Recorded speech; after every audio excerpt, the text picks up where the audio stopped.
एक बार फिर से भैया जी कहीं में शो में मैं हाजिर हूं। मैं 2 दिन से कह रहा था कि मैं आज बात करूंगा, हालांकि मैं रोज थोड़ी बात कर लेता था, लेकिन वो मुख्तसर सी छोटी सी बात थी, बड़ी बात नहीं हो पाती थी। मैंने कहा था कि मैं डॉक्टर को बुलाऊंगा और कुछ बातें जरूर करूंगा वहां पर।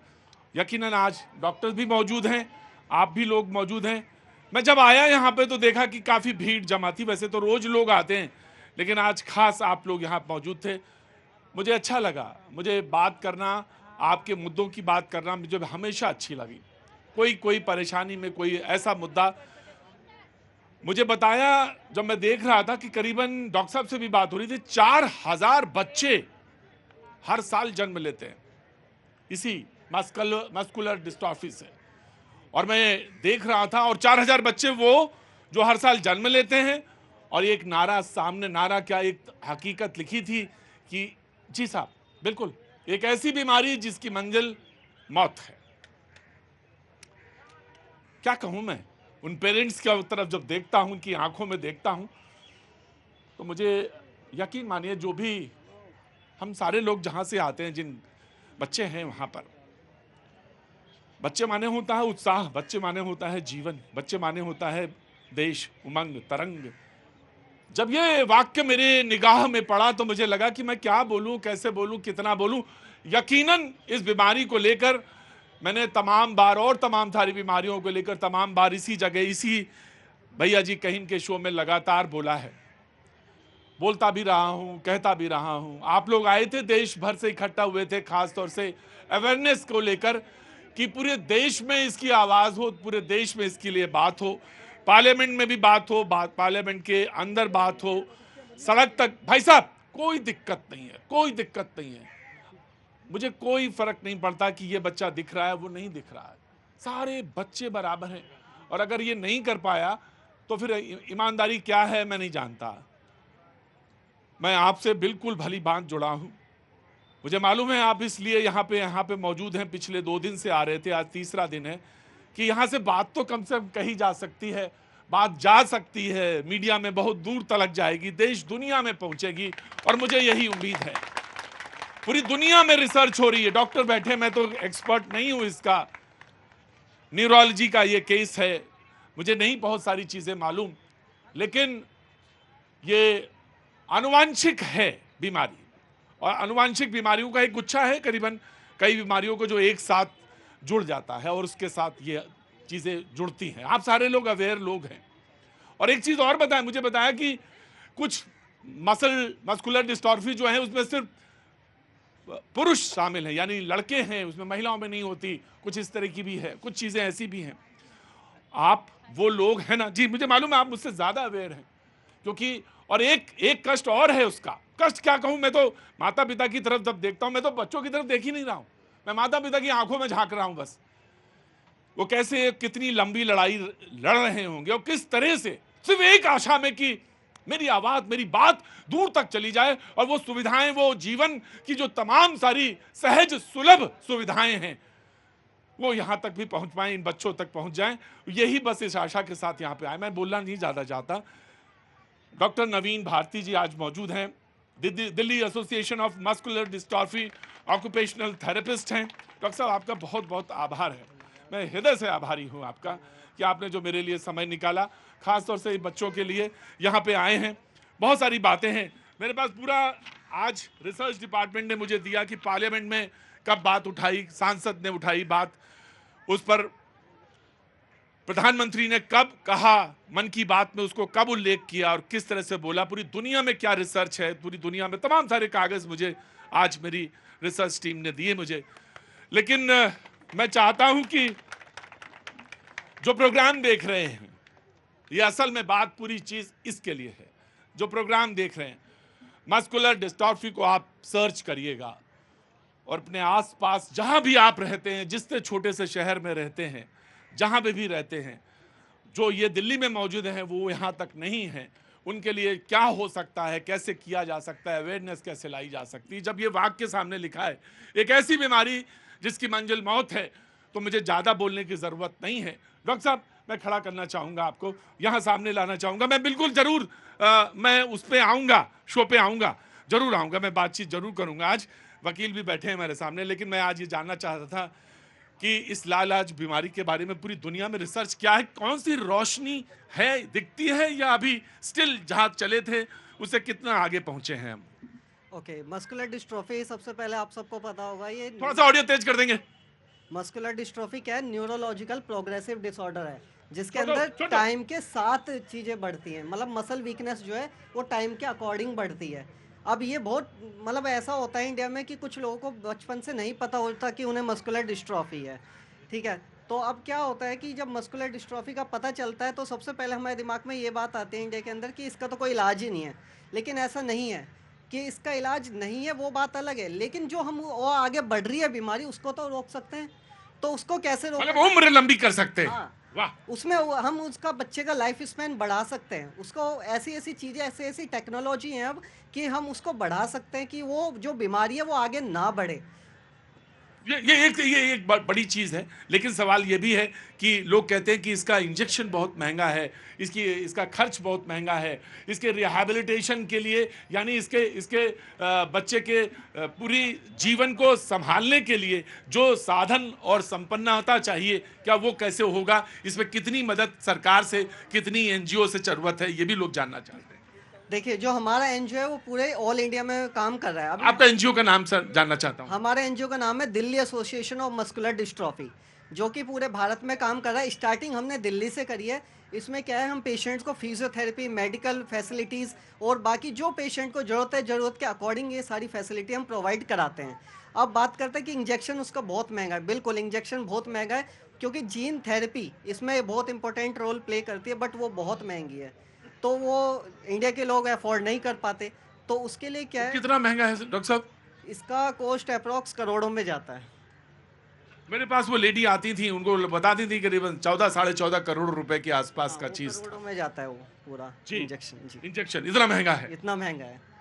तो इसके लिए मैं तो यही सरकार से अपील करूँगा कि कुछ ऐसा रूल रेगुलेशन लेके आए मस्कुलर डिस्ट्रॉफी के लिए, तो ताकि सबकी हेल्प हो सके। कोई बोलना चाह रहा था, बोला बहुत सारे लोग हाँ जी जी, कहाँ से आना हुआ सर आपका?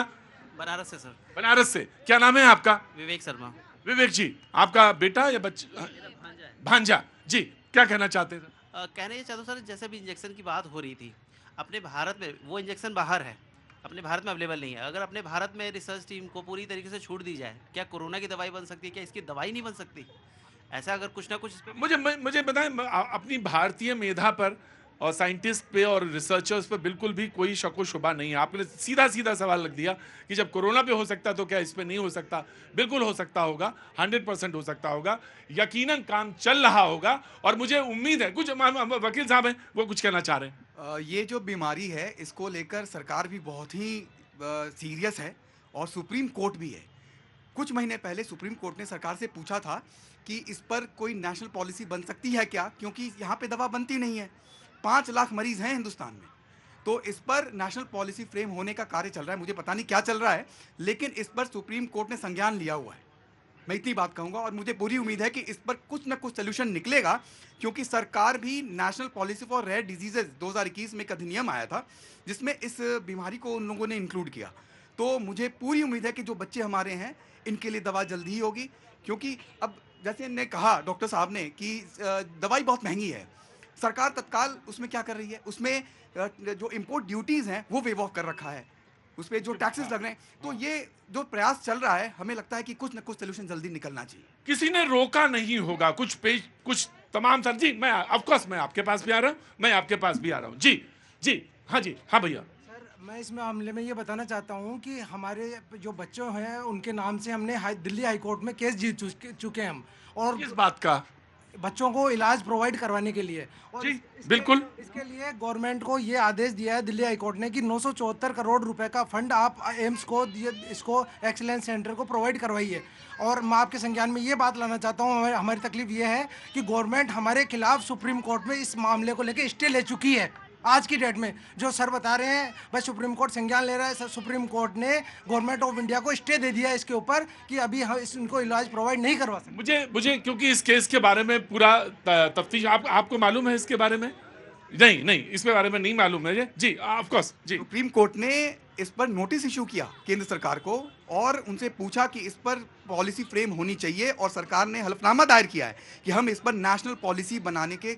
एक बात आई थी कि ये रेयर डिजीज है, ऑफ कोर्स रेयर है, तो उन्होंने कहा कि नहीं ये जो मस्कुलर डिस्ट्रॉफी वो रेयर ऑफ द रेयर कर दीजिए, तो ये ग्राउंड लगाइए उसमें, ये बात है।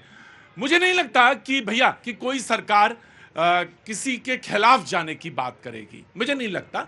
और ऐसा नहीं, हर मैं मतलब अपनी बात कर रहा हूँ, आपको अपनी बात कही, आपका हक है। कोई किसी का फंड रोकना या किसी का फंड को निकाल के डाइवर्ट कर देना, ऑफ कोर्स 4000 बच्चे हैं। मैं एक डॉक्टर साहब एक बात जानना चाहता हूं, बहुत जरूरी, जो बहुत महत्वपूर्ण है, जो सबको जानना चाहिए। जन्म कुंडली हम लोग मिलाते हैं, अच्छी बात है, मैं किसी का विरोधी नहीं हूं। मैं ये भी जानना चाहता हूं कि क्या इसका डिटेक्शन पहले हो सकता है शादी से पहले, या गर्भ में होते समय बच्चे का पता चल सकता है या नहीं? इसका डिटेक्शन पहले करना बहुत मुश्किल होता है, क्योंकि ये क्या है, कंजेनाइटल डिसऑर्डर है कि जब वो बच्चा जब पैदा हो जाता है उसके बाद हम जेनेटिक टेस्ट से पता लगा सकते हैं। यानी 2 साल से 4 साल के बीच में या 6 साल के बीच में ही पता चलेगा? हाँ, बाय बर्थ से लेके 5 साल तक आप पता लगा सकते हैं। जी जी जी जी, मैं आ रहा हूँ हाँ। ये जो बीमारी है भैया, ये मेरे घर में ही है, मेरी मौसी को है। 25 साल तक हम लोगों को पता ही नहीं चलता था कि वो व्हीलचेयर पे आ जाएंगी। धीरे धीरे पहले पैर काम करना बंद किया, अब वो व्हीलचेयर पे है। डॉक्टर विनय गोयल हैं, न्यूरोलॉजी के एचओडी एम्स में। उस समय उन्होंने उनका एक मसल का टुकड़ा लेके रिसर्च के लिए बाहर भी भेजा था। जो आज के डेट में जब रिसर्च से ये पता चला है, बिल्कुल सच है, एक दो गार्जियन जो ने कहा है कि जो लंदन के एक रिसर्च सेंटर ने इसको बताया है कि इंजेक्शन के थ्रू हम इसको रोक सकते हैं, लेकिन पहले डिटेक्ट करना यह मुश्किल है। ये बात अब कितनी टेक्नोलॉजी आई है डॉक्टर बताएंगे, लेकिन मैं एक बात पे विश्वास दिलाता हूं, सिकल सेल और मस्कुलर डिस्ट्रॉफी ये दो ऐसी बीमारियां हैं जो बच्चों को बाय बर्थ हो जाती हैं, जिसके लिए सरकार गंभीर रूप से काम कर रही है। मध्य प्रदेश के अंदर सिकल सेल पे भी इसके लिए बाकायदा अलग से फंड देना शुरू कर दिया है। जी, और एक ही तरह की मस्कुलर डिस्ट्रॉफी नहीं है, तमाम तरह की हैं, उसमें मैंने देखा कई तरह। जी, मैं आपके पास भी आ रहा हूँ। जी भैया बोलिए।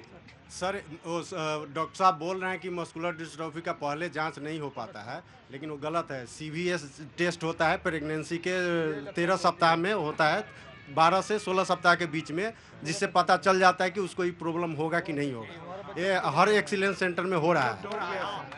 एक मिनट। यहाँ किसी को कोई, सर यहाँ पे किसी को पदक नहीं मिलेगा बाद में, किसी को कोई पदक नहीं मिलने वाला। जी एक मिनट। हाँ जी, मैं पदक। हाँ जी, हमारे एक बच्चे को मस्कुलर डिस्ट्रोफी है जो बेड रेस्ट में है। दूसरा बच्चा आने से पहले मैंने CVS टेस्ट करवाया और तभी बच्चे को दुनिया में लाया। अरे वो बच्चा ठीक है, इसका इलाज है। और हम टेस्ट, कौन सा टेस्ट बोला भैया? CVS test. जी डॉक्टर साहब, ये जो टेस्ट जिस CBS का टेस्ट का बोल रहे हैं, वो आपकी जानकारी और उसके बारे में कुछ ऐड ऑन करना चाहेंगे आप? CBS टेस्ट मतलब बिल्कुल कंफर्म नहीं देता कि कौन सी मस्कुलर डिस्ट्रोफी, नहीं दे सकता कंफर्म। अच्छा ठीक है, खैर मैं इस पे तो अगली बार जब मिलेंगे आप लोग तो मैं 2-4 और लोगों को लेके आऊंगा। यह सतत प्रोसेस है, जरूर चलते रहना चाहिए। जी हाँ जी। हाँ, हम लोग ऐसा करे हैं। कहाँ से आना हुआ? बिहार से। बिहार से। जी मैम बोलिए, क्या नाम है आपका? मोनिका जी, कहाँ से आना हुआ? दिल्ली से आई हूँ। दिल्ली से। और आपके बेटे को? हाँ जी, मेरे बेटे को मस्कुलर डिस्ट्रोफी है। ये हाँ जी। कैसे हैं? ठीक हूँ। अब ताली बजनी चाहिए। ये होता है जीवन, और ये होती है जीवन के प्रति आशा। बोले मैंने पूछा कैसे हैं, बोले मैं ठीक हूं। जी कुछ कहना है? हाँ। बोलिए। मोदी जी, हमें मेडिसिन चाहिए। सारी बात तो हो गई, अब इससे ज्यादा तो कोई बात कुछ नहीं तो कह सकता है। ना, जरूरत नहीं है हर आदमी को बोलने की। अब आप पूरी बात कहेंगे तो बहुत समय लगेगा, लेकिन ये बात सच है कि जो उसने कह दिया, यकीनन मैं भी नहीं कह सकता था। मेरे पास भी वो उतनी आवाज, उतनी शार्पनेस और उतनी चीजें नहीं थी। मुझे दवाई चाहिए। यकीनन ये दुनिया के साइंटिस्ट और रिसर्चर्स के लिए भी सामने एक गोल है, और वो ये गोल भी है कि दवाई सस्ती हो और सुलभ हो और मिले। ये भी एक बहुत बड़ा गोल है। और ये यकीनन मुझे लगता है कि आज का जो ये आपको लोगों का आना है, इसमें निश्चित तौर से ये कहीं ना कहीं कोई ना कारगर चीज। हाँ जी, क्या नाम है? मेरा नाम हर्ष है, मैं 14 इयर्स का हूँ। मैं चाहता हूँ कि दवाई जल्द से जल्द आए, क्योंकि लोगों की हमारे मॉम डैड की एज भी बहुत बढ़ रही है और हम भी डाउन होते जा रहे हैं और वो भी डाउन होते जा रहे हैं। तो जल्द से जल्द इलाज आना चाहिए, ताकि हम भी चाहते हैं कि अपने मॉम डैड की सेवा करें और कुछ देश को भी दें अच्छा।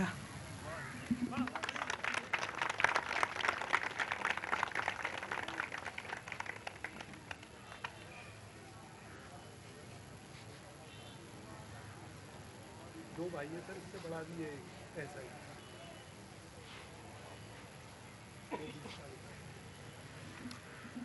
यकीनन मैं शो तो बहुत सारे करता हूँ, रोज यहाँ पे इकट्ठा होता हूँ, रोज हल्ला होता है, रोज हल्ला भी लोग मचा देते हैं, मैं उसमें बीच में खड़ा रहता हूँ, बोलता रहता हूँ, कभी कभी चला भी जाता हूँ, कभी कभी बहुत सारी सार्थक बातें भी हो जाती हैं, कभी कभी ऐसे लोग भी आ जाते हैं आप जैसे लोग, कभी कभी आप जैसे लोग कुंभ की तरह आ जाते हैं और वो डुबकी लगा लेते हैं। हम लोग, मैंने डुबकी लगा ली ना बहन, बिल्कुल नहीं, बिल्कुल बोलना है, तुम्हें ही बोलना है, मैं तुम्हें सुनना चाहता हूँ, मैं तुम्हें सुनना। क्या नाम है तुम्हारा? खुशवंत भारद्वाज। खुशवंत भारद्वाज कहाँ से आना हुआ, कहाँ से आए हैं आप? जयपुर। जयपुर से, अच्छा। और ये कौन है? मेरी छोटी बहन है। ये मेरी छोटी बहन है। वाह छोटी बहन, क्या बात है। अच्छा भारद्वाज जी, क्या कहना है आपको? मुझे मेरा हक चाहिए।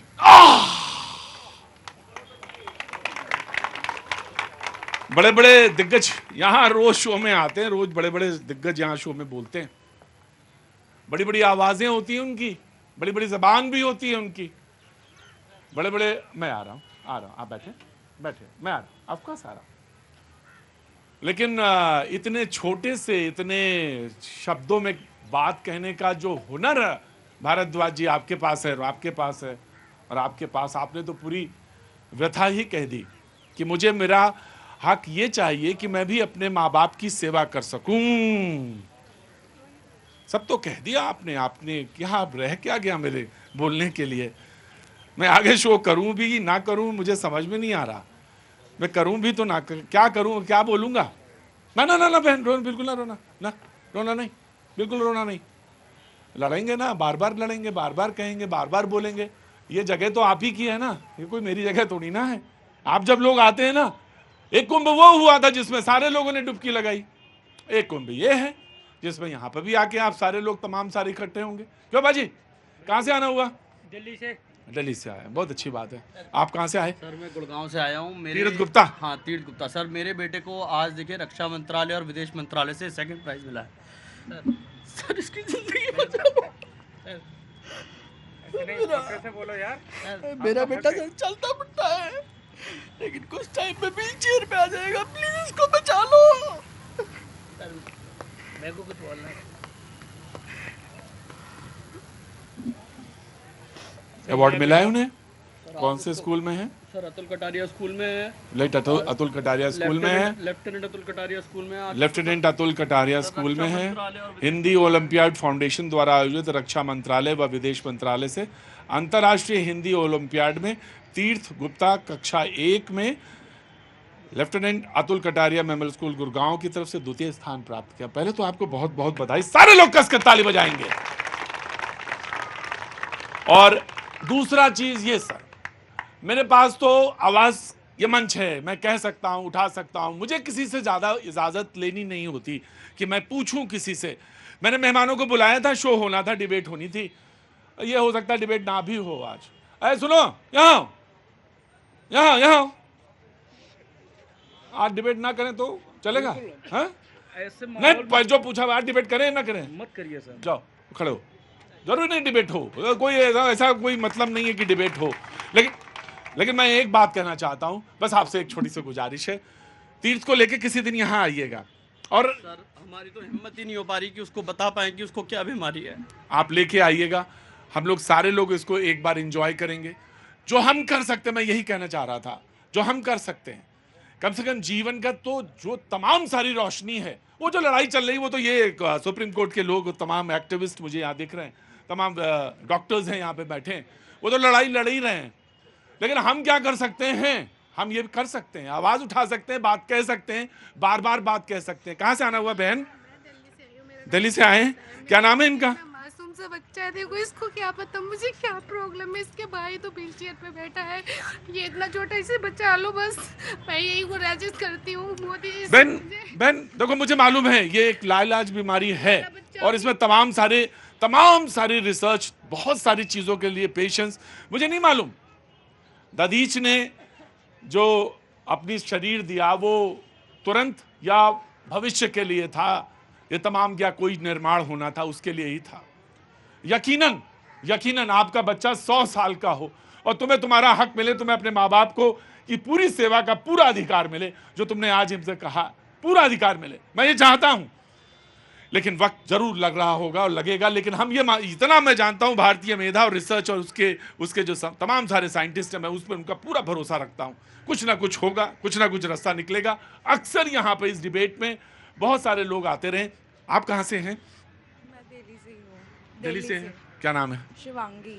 कैसे आना हुआ? किसके साथ आए? मैं माधुरी मैम के साथ आई हूँ। अच्छा, आपके साथ? जी, आपको मैं खड़ा करना चाहूँगा। आप इनके साथ जुड़े हुए हैं, कोई एनजीओ है आपका? क्या नाम है? जी, मैं भी एक पेरेंट हूँ। हाँ। मेरा नाम माधुरी पटले है। हाँ। मैं मिसेस यूनिवर्स इंडिया भी रह चुकी हूँ और मेरे बेटे को भी डीएमडी है। और आज हमने सब ने मिलकर यहाँ हम सब लोग आए हैं। आगे आइए।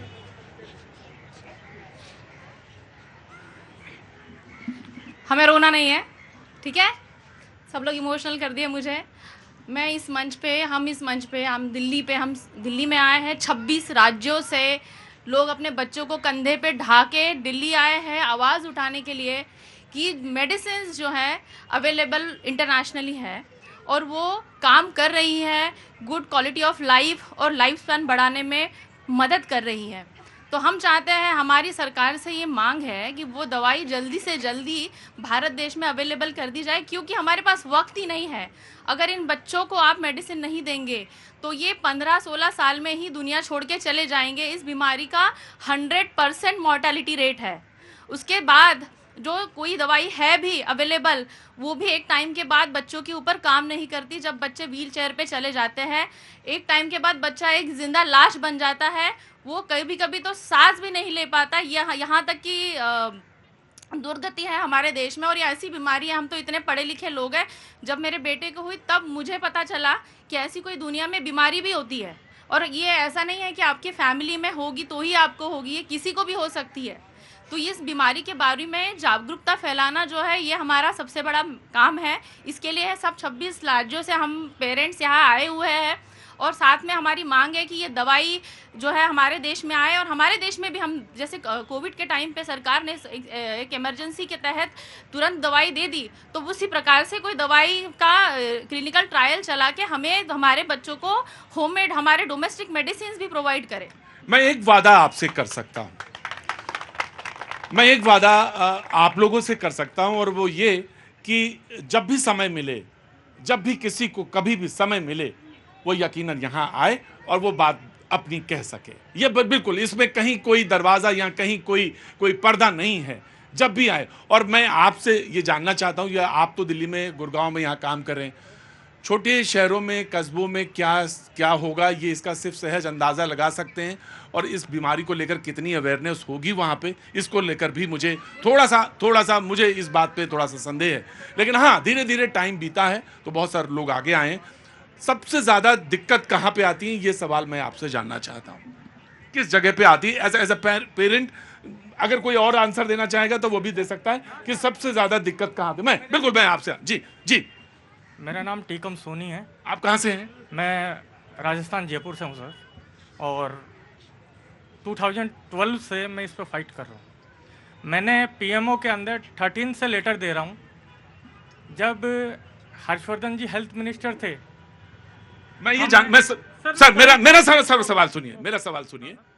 ये सबको मालूम है कि संघर्ष लंबा है, संघर्ष लंबा हुआ है। जब वो ये बात तय है कि इस लाइलाज बीमारी को लेकर इस देश में दवाइयों का एक संकट है, दुनिया में है दवाई, उसको मैं आपसे एक सवाल पूछ रहा हूँ, सबसे बड़ा जो आपके सामने दिक्कत आती है वो किस चीज को लेकर आती है? एज अ पेरेंट किस चीज को लेकर आती है? जी बताइए। आज मैं अपने बच्चे को घर पे छोड़ करके आया हूँ। आज उनको वॉशरूम जाना होता है और कहीं पर भी घर बेड से उधर उठा के करना पड़ता है। आज मेरे बच्चे का वेट कम से कम 40 केजी का हो गया है और मेरी मैडम के अंदर इतनी क्षमता नहीं है कि मेरे बच्चे को उठा करके इस बेड से उस बेड कर सके, वॉशरूम करा सके। आज मैं 3 दिन से दिल्ली में पड़ा हूँ। अब समझिए कि उस बच्चे की, उस माँ की, आज मैं पटना दिल्ली में हूँ जी। और मेरी सबसे ज्यादा दिक्कत आती है, सबसे ज्यादा दिक्कत आती है जो एक मध्यवर्गीय परिवार और जो लोअर इनकम ग्रुप के लोग हैं उनको मैनेज करना और बेटर लाइफ यानी उस लाइफ के अनुरूप बना सके जो अपने जीवन के जो काम वो करना चाहते हैं वो कर सकें। डॉक्टर, ये बड़ी दिक्कत है, ये चैलेंज है सबसे बड़ा। और सबसे बड़ा चैलेंज ये है कि किस तरह से उनको डे टू डे लाइफ में वो अपने जो काम हैं वो कर सकें। इस तरह को, इस चैलेंज को कैसे मीट किया जा सकता है और इसके लिए राज्य सरकारों में, छोटे शहरों में, कस्बों में क्या कुछ करने की जरूरत अभी है? तो देखिए, मैं इतना ही एक वादा करना चाहूँगा आप सबसे, अपने एनजीओ की तरफ से, कि जब तक मेडिसिन नहीं आती तब तक आप हमारे एनजीओ में आइए और फ्री फिजियोथेरेपी और ऑक्यूपेशनल थेरेपी की फैसिलिटी लीजिए। डॉक्टर साहब, आपका सिर्फ दिल्ली में है या दिल्ली के अलावा भी है? फिलहाल दिल्ली में है। और अगर कोई दिल्ली के बाहर का एनजीओ आपसे जुड़ना चाहे और आपसे जुड़ के तमाम सारी चीजें वो जो फिजियोथेरेपी के तौर पे आप दे रहे हैं या कर रहे हैं उनको करना चाहे तो क्या कर सकते हैं आप? तो वो एनजीओ हमारा डायरेक्ट कांटेक्ट कर सकता है उसके अंदर। नंबर बताइए अपने। मैं ये कहूंगा कि जरा प्लीज इनका नंबर नोट कर लिया जाए और इसके बाद उसको फ्लैश कर दिया जाए सो दैट प्लीज क्या नंबर क्या है? 9319775817 931 डॉक्टर साहब फिर से बोलिए इसको। 931 एक बार 9-3 करके बोलिएगा डॉक्टर साहब, वो तरीका वही है साइंटिफिक कि उसको याद हो जाता है। या तो 2 करके बोलिए या 3 करके। 931-977-5817। फिर से बोलिए एक बार। 931-977-5817। डॉक्टर साहब बहुत अच्छी तरह से बोला है आपने। यकीनन आप एक चॉकलेट के तो हकदार बनते ही हैं। हाँ, बड़ा थोड़ा बोझिल सा हो रहा था मामला, वो बोझिल नहीं होना चाहिए क्योंकि लड़ाई जब भी लड़ी गई या जब भी लड़ाई लड़ी जाती है भारी मन से कभी नहीं लड़ी जाती, भारी मन से कभी नहीं लड़ी जाती। लड़ाई की जीत तभी होती है जब आपको दिलो दिमाग आपका बिल्कुल ठीक। कहां से आना हुआ बहन? दिल्ली से ही आई हूँ, तिलक नगर से। तिलक नगर से बच्चे को है? ये कल आए थे ना? हाँ, दोनों बेटों को है। हाँ, मुझे मालूम है, मैंने कहा था आज बात करूंगा मैं। दोनों बेटों को है। करोड़ बदलो, सुसु करना है, हम रात को सो ही नहीं पाते हैं पूरी रात पर हम। बहन आप कहाँ से आए? उत्तराखंड में। उत्तराखंड से कहाँ से? पिथौरागढ़ से। इनको ये देखो ना, ये कितना इनको दिक्कत है बच्चे को उठाना, लेके जाना। मुझे मालूम है बहन, मालूम है। हाँ, कुजाल चलती है, वो भी बार कुजाल चलती है, उसके लिए भी बार कुजली, उसके लिए भी बार बुलाना पड़ता है। पापा यहाँ को जाओ। क्या नाम है? गौरव जहांगीर। कहाँ से आए हैं? राजस्थान से आए हैं, पिथौरागढ़ से आए हैं। क्या नाम है इनका? इसका नाम सर विश्वेश गर्ब्याल है। क्या उम्र है इनकी? 5 साल है सर। कब पता चला? 3 साल में पता चला सर। 3 साल में पता चला। और ये तमाम सारी चीजें हैं। आप कुछ ऐड करना चाह रही थी? You want to add something? हाँ जी, तो गवर्नमेंट जो है हमारी, हम ये जानना चाहते हैं कि क्लिनिकल ट्रायल के लिए फ़ंड की ज़रूरत है, तो गवर्नमेंट हमें फ़ंड क्यों नहीं दे रही है?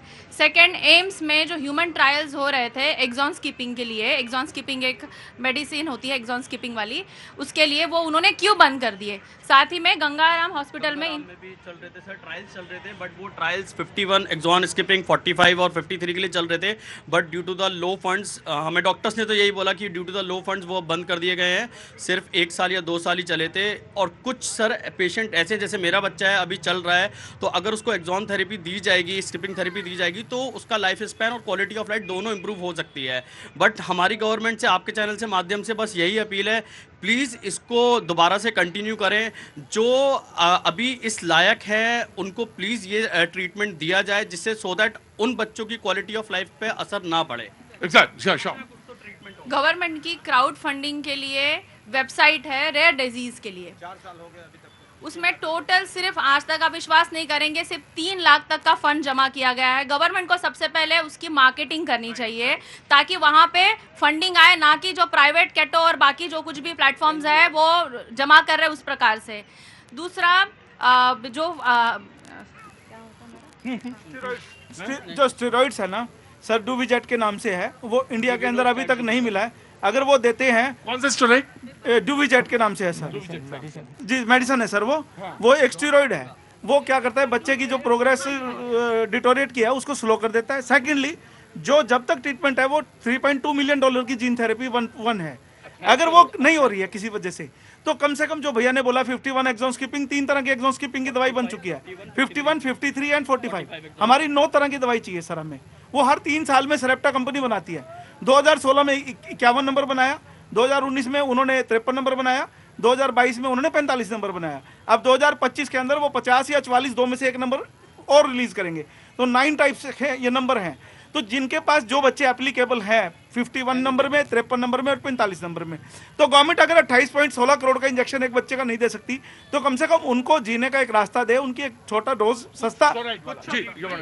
मेरा ये कहना है कि हम लोगों को फ्री बस की राइड दे रहे हैं, 2 रुपये 5 रुपये किलो में धान दे रहे हैं, खाना दे रहे हैं, इतना फंड, इसका मतलब हमारे सरकार के पास है।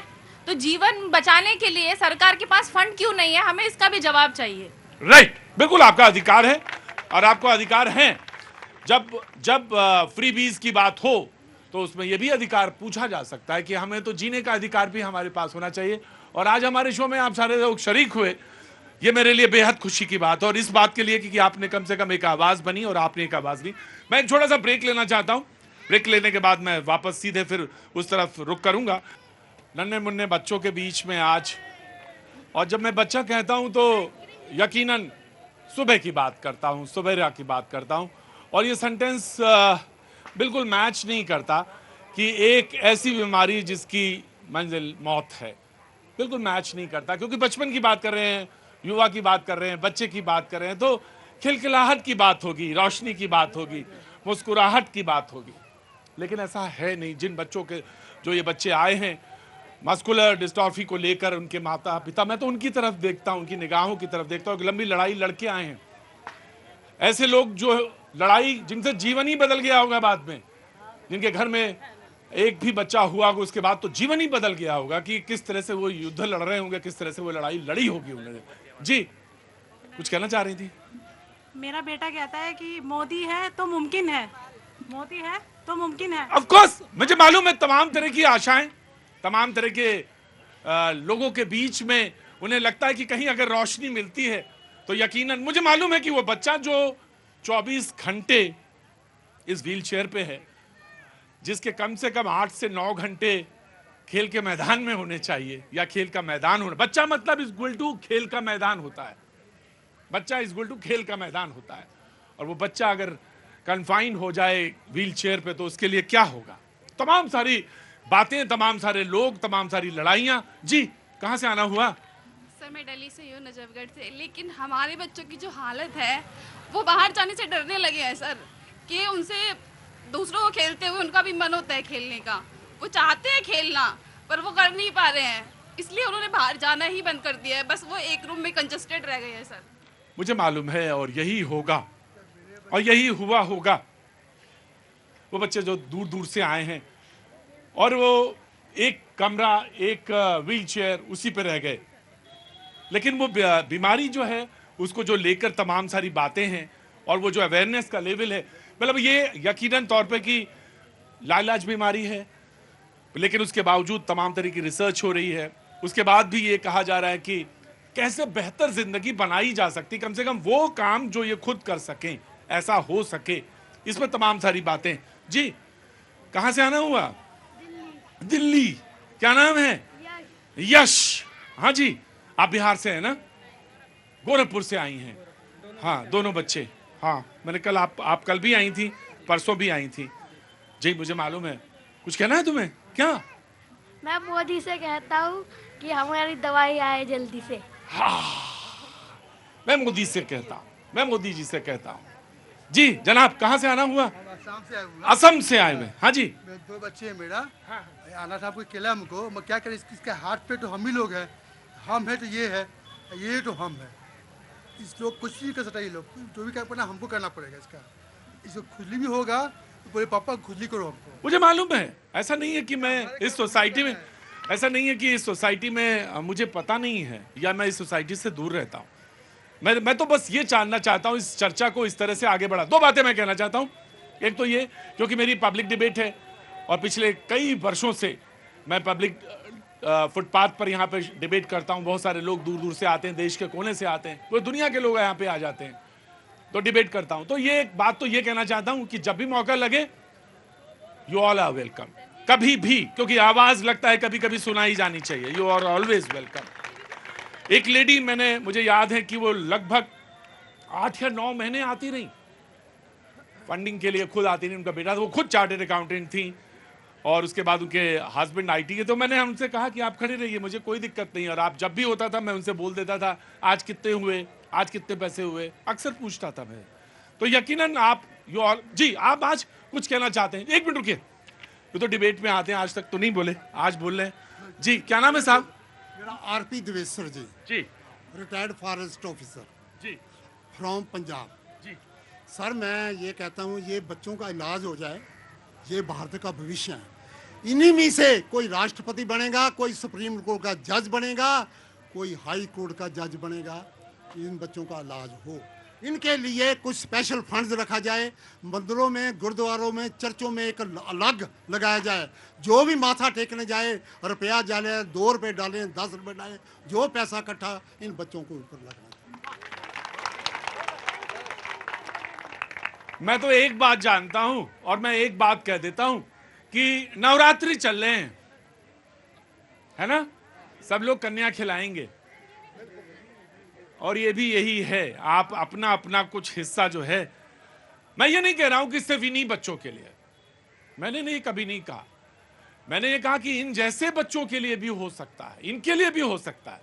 करिए, फंडिंग करिए, आप कुछ करिए। आपके आसपास, आपके घर के अगल बगल में होंगे बच्चे कुछ ऐसे, उनके लिए करिए। यहां तक नहीं लाइए, कोई जरूरत नहीं है, यहां पे हैं, तमाम सारे लोग हैं, लेकिन जो यहां रह रहे हैं उनको इनके लिए आगे आना चाहिए और जरूर आना चाहिए।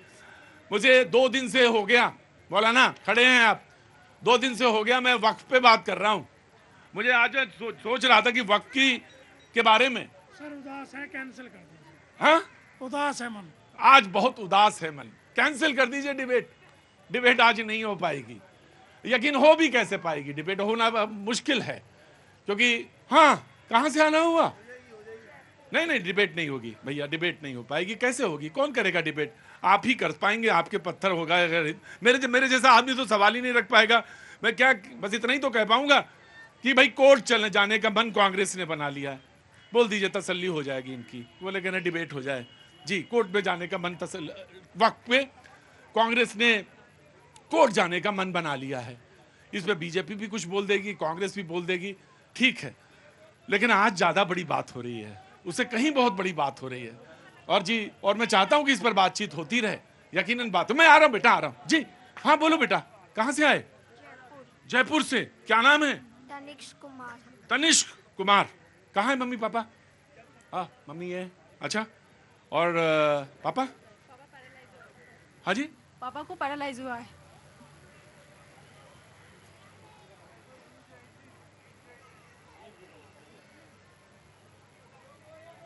आज तो डिबेट लगता है, मतलब क्या बोलूं मैं, मतलब मेरे तो आवाज ही नहीं निकलती। मैंने अभी किसी से उधर पूछा तो कहने लगे कि मेरी किडनी फेल है, लेकिन मैं बच्चे की लड़ाई हाई कोर्ट में लड़ रहा हूं। मैंने कहा कौन सी लड़ाई? बोले यही वाली लड़ाई लड़ रहा हूं, कि तमाम सारी चीजों को लेकर जो दिक्कतें आ रही हैं उनके लिए लड़ाई लड़ रहा हूं, मेरी किडनी फेल है। मैंने पूछा पापा कहाँ? पापा पैरालिटिक है, माँ आई है बच्चे को लेकर। बहन बिल्कुल रोना होना ना, बिल्कुल एकदम ना ना ना, बिल्कुल रोना नहीं है, रोना होना नहीं। आ रहा हूं,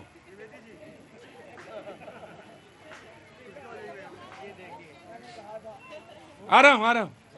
तुम ही बुला सकते थे मुझे, और तो किसी में वो नहीं है कि जो अरे मेरी जान, बिहार से आए हो ना, मुझे पता था तुम बिहार से आए हो। हाँ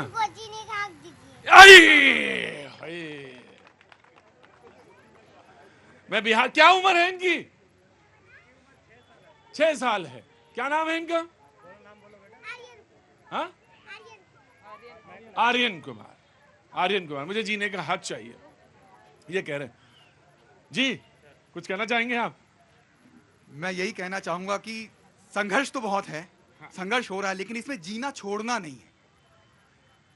इतिहास गवाह है कि इस बीमारी से जूझते हुए प्रतिभाशाली बच्चों ने इतना बड़ा काम किया है जो दुनिया में विख्यात है। एक चीज और कहना चाहता हूं, आप कहीं भी रहते हो, आप कुछ भी करते हो, आप बहुत बड़े आदमी हैं, बहुत बढ़िया काम करते हैं, लेकिन अगर आप सोसाइटी में आस पास लेफ्ट और राइट नहीं देखते हैं तो यकीन मानिए आप बहुत बड़े आदमी होंगे, बहुत अच्छा काम करते होंगे, लेकिन थोड़ा सा कम है मामला। और यही कम है, बस इतना ही कम है कि लेफ्ट और राइट आप नहीं देखते, कि देखने की जरूरत है। कुछ करिए, आगे आइए। और मैं ये सिर्फ नहीं कह रहा हूं, ये सिर्फ सरकार के बस की बात है। खुद क्या कर रहे हैं ये मत पूछ लीजिएगा। खुद क्या कर रहे हैं, खुद कितने पानी में है ये मत पूछ लीजिएगा। अब आज बोलना ही पड़ेगा तो मैं बोले देता हूं, आज बोलना ही पड़ेगा।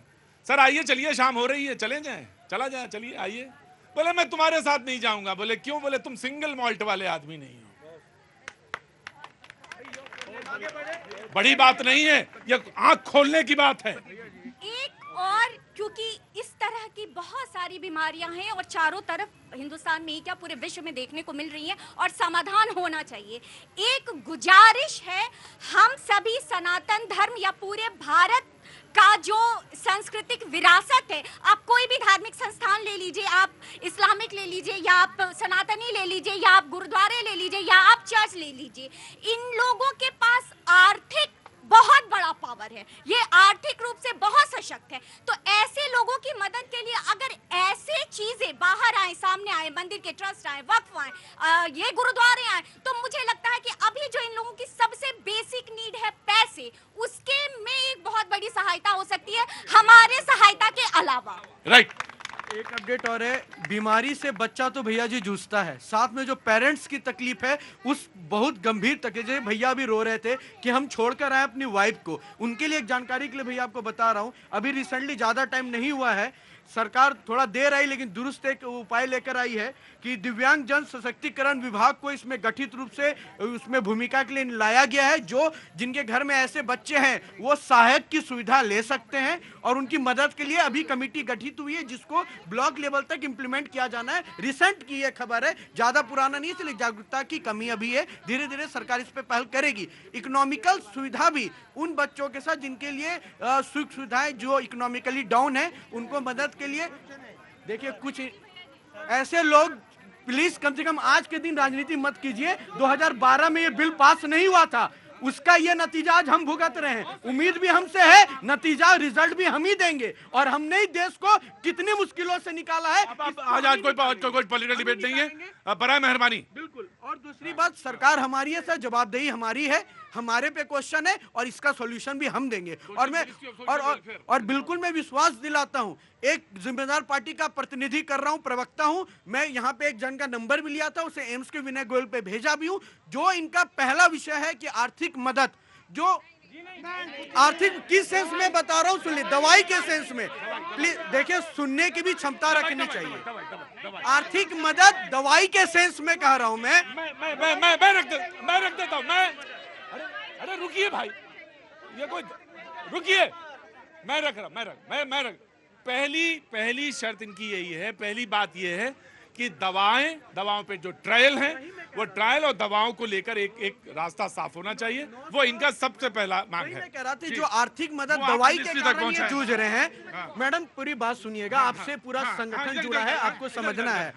जो आर्थिक मदद के कारण ये परेशान इसलिए है क्योंकि दवाई के कारण आर्थिक मदद इन पे नहीं है। ये मांगे कि सरकार हमें दवाई उपलब्ध कराए। पॉइंट 1 ये है, मैं इतना यकीन दिलाता हूं ये सरकार हर किसी की दर्द समझती है। आज आपने उठाया है, मन की बात में भी विषय उठा है और इसके लिए सरकार गंभीर होकर कार्य करने चलिए। देखिए सर, अगर ये नहीं, कोई नहीं, बैठ जाओ वहां पे। मुझे लगता है मेरे प्रधानमंत्री को मन की बात करने की बजाय दिल की बात भी सुन लेनी चाहिए और खासकर इनकी बात सुननी चाहिए। देखिए, मैं भाई ये कहना चाहती हूँ, हार जाती हैं साजिशें सारी, मौन हो जाते हैं शब्द मेरे जब देखती हूँ हौसले जिंदगी के तूफानों में भी खड़े हैं। कैसे, देखिए कितनी हिम्मत है इन बच्चों के अंदर। देखिए, राजनीति, पहले तो आप इनको चुप कराइए, बदतमीज आदमी को। आज आपने कहा राजनीति नहीं होगी, तो ये क्यों बोल रहे हैं फिर? ये साहब क्यों बोल रहे हैं? ये साहब क्यों बोल रहे हैं कि सरकार ऐसा कर रही है? बताइए कितनी असंवेदनशील सरकार है। बार बार बच्चे क्या कह रहे हैं? नहीं, ये गलत असंवेदनशील है। देखिए भैया जी, ये विषय कतई राजनीति का नहीं है। ऋषभ तिवारी को काट के फेंक देना अगर ऋषभ तिवारी इस पर राजनीति करेगा। क्या बात करते हैं सर? इतना दर्द देखकर कोई राजनीति करेगा इस पर? दिक्कत क्या है? अगर चीजें नहीं हुई तो हम यहाँ से और बेहतर कैसे करें, उसके लिए हम लड़ेंगे। ना कि यहाँ अगर राजनीति गिनाएंगे तो 2012 में बिल काहे नहीं पास किया था? इनको डिसेबिलिटी के कैटेगरी तक में कांग्रेस ने नहीं लाया था। आज जिसके कारण ये लड़ाई लड़ रहे हैं, तो इतिहास मत निकालिए। मैं जानता हूँ